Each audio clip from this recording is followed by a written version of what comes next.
What's going on, everybody? It's your boy JP, back again with another video, and y'all have seen it here first. This is the Bold N3. For those of you that don't know, Bold is a premium sub-brand of BLU, Bold Like Us. And this phone's hot. It's going to be announced tomorrow.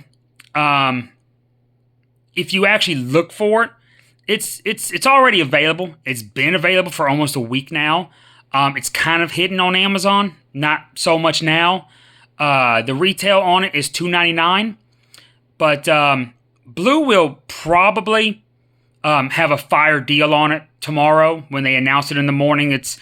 Honestly, I wouldn't be surprised if it was $250, even $200.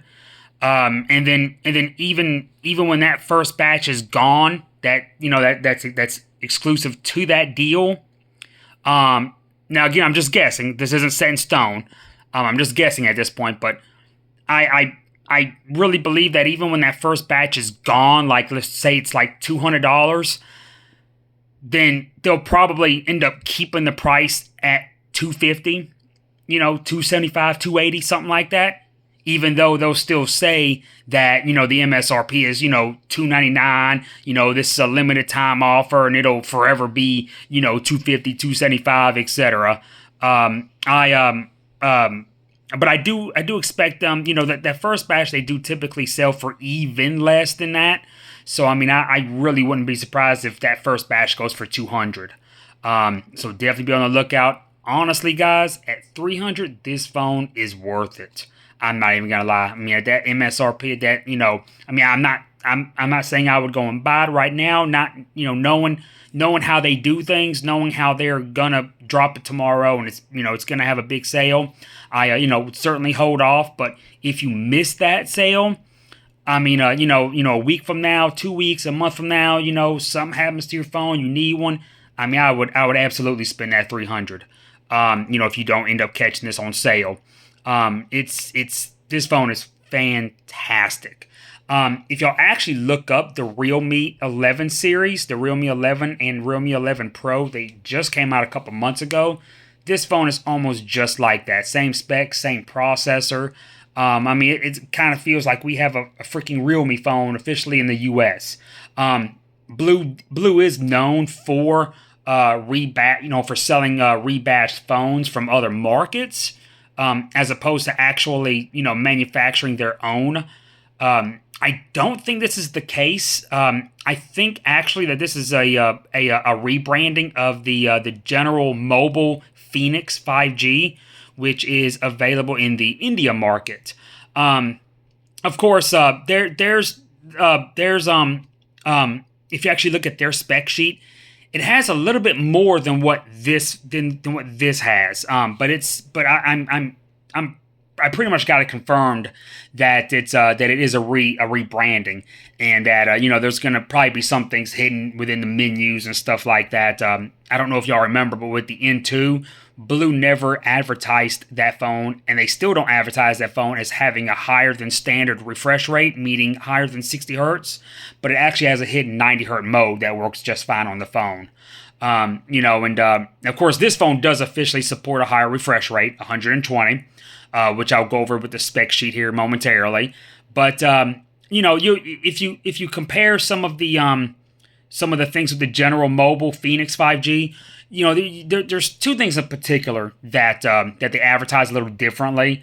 The megapixels in the camera, which I'm assuming the General Mobile phone is more of a software gimmick, whereas BLU, who normally does do things like that, they kind of chose not to and just went with the actual hardware spec of the camera.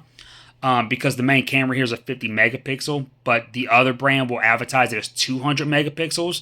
And I seriously doubt it's different hardware. I'm pretty sure it's the same exact hardware. There's, probably some pixel bending or, some software trick going on there. But I could be wrong. Like I said, none of this is set in stone, so don't hold me to it. I could be wrong about all of this, and this could be a rebranded Realme 11 for all I know. But another thing with that phone is about the RAM, which I'll get to here as well. But here's the packaging here. Y'all already know blue comes in hot with the packaging. There you get your clear silicone case. You get a USB Type C 66-watt charger. Your cable, your Type C headphones, and this is a Type C to Type C cable there, obviously because the brick is Type C. Your reading material, your SIM ejector tool, your sticker, and your phone here, and it's real nice. I mean, it is beautiful phone. This is a style I remember was the in thing when the OnePlus 7T came out a few years back, and then it just kind of went away. And it's funny because it's coming back. And whoever manufactured this phone, whether it's Blue or General Mobile or Realme, this wasn't a copycat thing. These phones are on the drawing board months and months and months before they're actually manufactured. So these designs are usually already set in stone almost a year, if not a year plus, before they actually go on sale. And the reason why I bring that up is because you got brands bigger than Realme that are bringing back this design, like Huawei and Honor. But which I realize one's just a sub brand of the other, but the specs aren't the same. But they do have this circular camera in the camera setup in the back, and it's beautiful. I mean, it's absolutely beautiful. There's your bold branding, design in Miami. Of course, I'm not sure how true that is, but this is like it's kind of like an emerald color. I forgot what they call it, but it's beautiful. It is a curved display, unfortunately. It's unfortunate that I have to say unfortunately, because y'all remember 5, 6, 7 years ago, dual curved displays was all the rage. It wasn't premium if it wasn't curved, or correction, it wasn't ultra premium if it wasn't curved. And of course now no one wants it. Everyone wants the flat screens back, myself included. But the phone does great though. There's no ghost touching or anything like that. I found that because I did have a phone recently with curved edges that did, and I mean really, Blue, they did their thing. The software is definitely Blue, whether or not the phone is theirs or not. This is definitely their OS. It's very familiar. It's they've actually done a good job ironing out a lot of the not a lot, but some of the glitches that their software is known for, their user interface. It's very well optimized on this phone. Let's see here. Your speaker, your Type C, it is dual SIM there, of course. It's fingerprinted up there, y'all. I'm sorry. It is a fingerprint magnet, obviously here, but it's a beautiful phone though. It does have facial recognition and in-display fingerprint sensor. Let's see. I'm just going over everything here. Obviously, it has 5G with T-Mobile. It does actually also get 5G ultra capacity. It'll say 5G UC, just like it was a phone from T-Mobile, which I found very impressive. I don't get ultra capacity where I'm at, but I do at my job. There is something on, if you actually go on Amazon's website, they say something about not for AT&T/Cricket new activations. Basically what that means, now I can only speak on AT&T because I have tried other phones with that were officially sold in the US, on Cricket, and they screwed everything up, where I had to go get a new SIM card and go back to the original device, and that was somebody else's account. It wasn't even mine, so I had to, freaking go buy this and go buy that and fix everything. But I can speak for AT&T at least. The phone will work on AT&T. It works fine. You're not going to get some text message later on talking about incompatibility. Voice over LTE works. What that actually means, again, as far as AT&T is concerned, is don't activate new service with this phone. Now, it kind of puts Cricket there too. It says, not for new activations on AT&T/Cricket, but I would not trust Cricket. Not only would I not do a new activation on Cricket with this phone, I wouldn't even try to use it on Cricket at all. Maybe someone else will have better luck once this phone's out. Please let me know. I would really like to know. as well as I'm sure a bunch of other people. But as far as AT&T goes, that just means just don't activate it on there. But once you activate another phone on AT&T, if you don't already have AT&T service, you can just swap your SIM card in and you're fine. But let's go over the rundown of the specs. It's on the box, so it's really easy here. It is a 6.78 inches, so basically 6.8 inches, Full HD plus, 120 hertz AMOLED display, 3D dual curved. It does, let's see, it does have like a peak brightness of 1,000, if I'm not mistaken. And the resolution of obviously is 1080 by 2400, 388 ppi, pixel per inch. But the MediaTek Dimensity 7050, and it's a fantastic processor. It really is. It's a 2.6 gig octa-core, Cortex A78, which is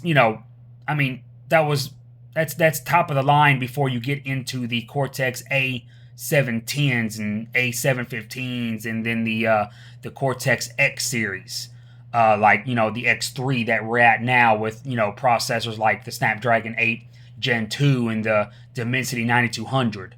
But this is a new processor as well. This processor hasn't even been out that long. When the N2 came out last year with the Dimensity 810, well, actually that one specifically wasn't old, but it was just a lower powered 820 that had been out for a couple years. But nonetheless, we won't go off, and that's for a different subject there, a different day.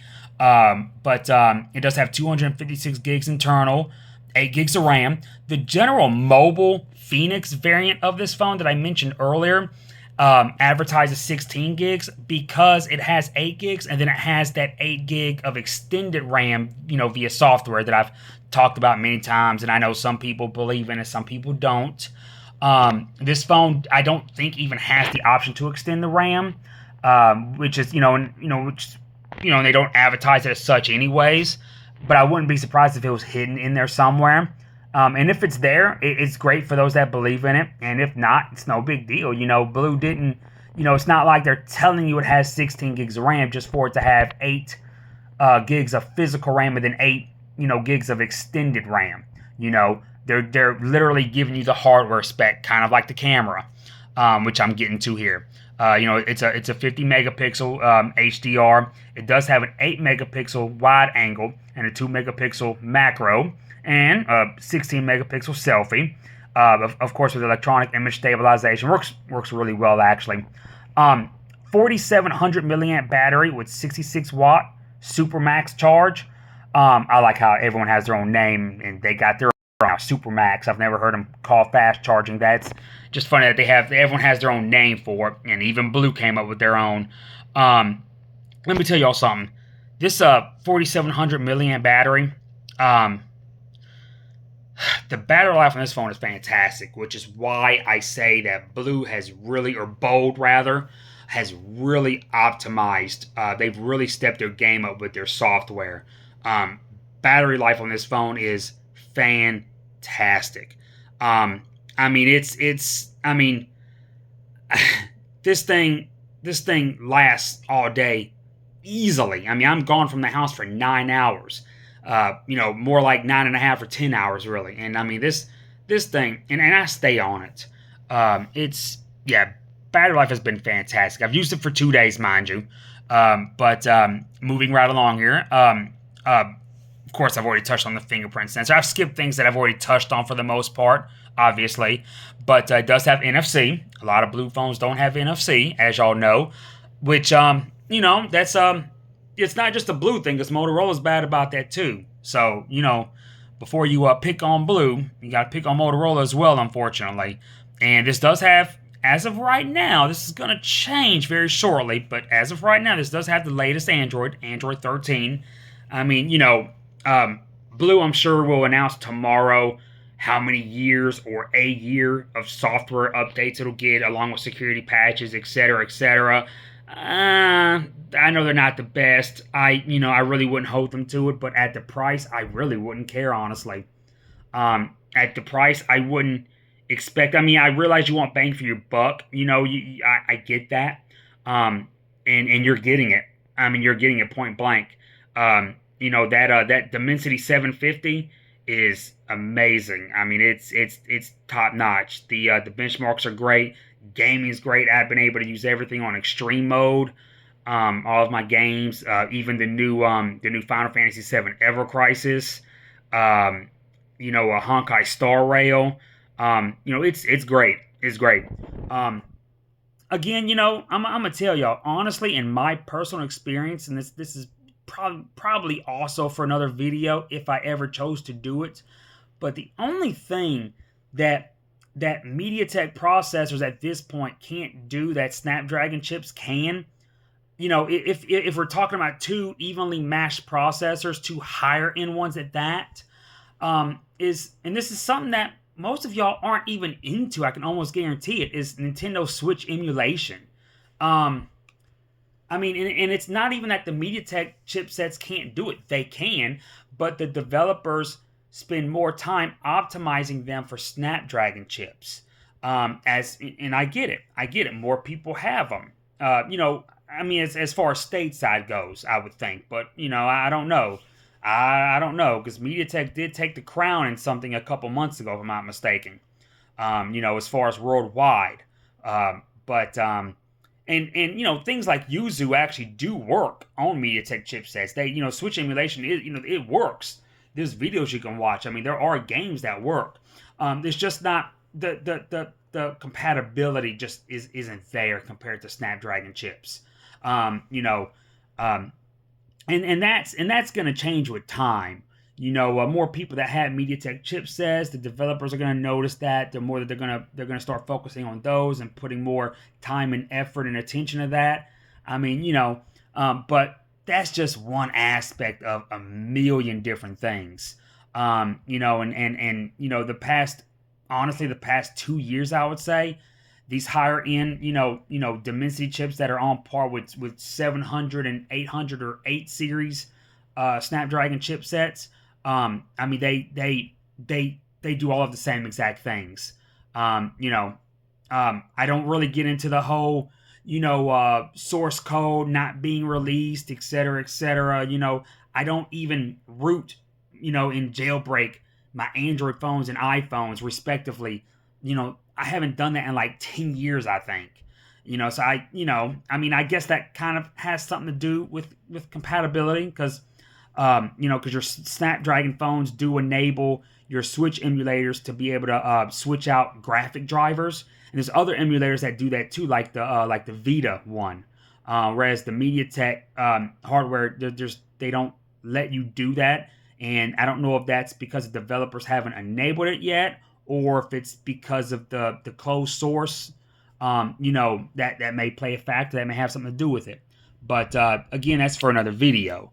But the blue, I keep saying blue, and you notice there's really no blue branding except the sticker Bold Like Us, because that's what blue stands for. But other than that, and it doesn't even say blue technically. This phone doesn't say blue anywhere. I mean, it's bold. That is their premium brand. That's how they launched it back in 2019, right before COVID happened. If y'all remember, the N1 had the pop-up selfie camera, like the OnePlus 7T, speaking of which. Of course, it didn't have the design like this, because the OnePlus 7T also had the curved screen, too. Go figure. And I think, if I'm not mistaken, it was available in an emerald color, too. I don't think that was the one I had, though, but I think it had an emerald color available, or it might have overseas or something like that, or it might have been a carrier exclusive. I know there's different 5G variants made, and I keep saying OnePlus 7T, that too, but I actually am talking about the OnePlus 7 Pro, and then the OnePlus 7T Pro, which came out later, because the regular OnePlus 7 and 7T didn't have the pop-up selfie. So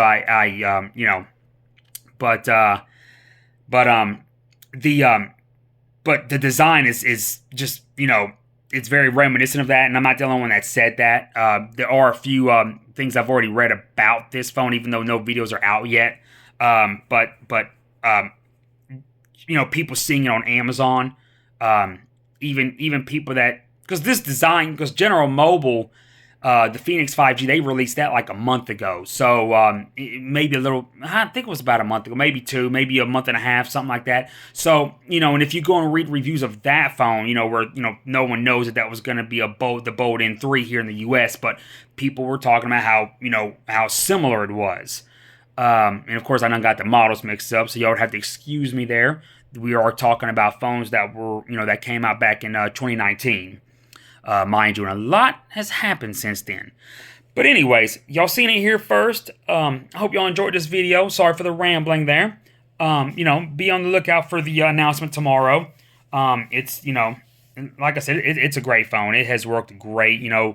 Whatever issues you may have had with BLU in the past, or whatever you may think of BLU, man, be open-minded, because this phone's hot. Honestly, I mean, what this phone can do, man, this phone rivals, in my opinion, this phone rivals $500 phones.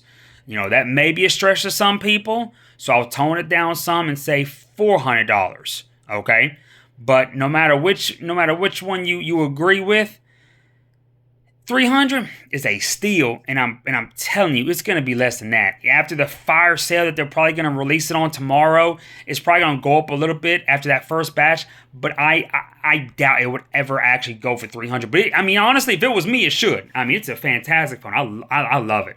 I think it's great. The build quality, it feels fantastic in the hand. It's glass. It is speaking of which, it's not Gorilla Glass, it's not Dragon Trail. It's another kind of resistant glass that I've never heard of before. I seriously doubt BLU's going to say anything about it. It doesn't say it on the box. I may have seen it in the advertisement for the General Mobile Phoenix variant. But it's a brand I haven't heard of, but when I looked it up, there's other phones that I have used before that use it. Again, it's a brand I've never heard of before, but it is supposed to be really good. So it does have resistive glass front and back, for what that's worth. It just may not be the Gorilla Glass that you're that you're used to. But just I figured that was worth mentioning there. Another thing, really quick. I know this is getting long in the tooth here. Y'all probably ready for me to shut up here. But this phone, I don't talk about this enough, and I mean to, because it is important to me. I know it's important to a lot of people as well. The haptics on this phone. I always forget to talk about haptics on all of my other phones, whether they're good or bad.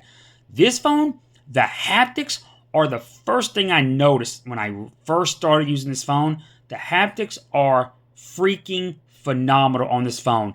I mean Pixel A series quality. Notice I said Pixel A, not Pixel, but Pixel A series quality. The haptics is top notch on this phone. It is not cheap feeling whatsoever. Like I said, y'all, I'm really impressed. This phone is great. The curved screen, that was never a deal breaker, but I get it. But yeah, y'all, be on the lookout, for the announcement tomorrow from BLU. You're probably gonna see a ton of YouTube videos tomorrow on it after mine, because the embargo's probably lived, and people that got it as review units are gonna review it. They probably had it for weeks longer than I have, but so of course I would definitely trust their reviews more. But then again, I kind of take that back, because a lot of them are harsh too on this brand, and they're great in my opinion. They've been doing good for a while now. Honestly, I think the G90, that they called it a gaming phone. It came out the same year, I think, or the year before. The N1, it was a flagship before, and they advertised it as a gaming phone, but it really wasn't. But it could have been like a incognito cheap gaming phone, but it worked really good, and I loved the design of it. I forgot the name of that phone, but I thought that was great.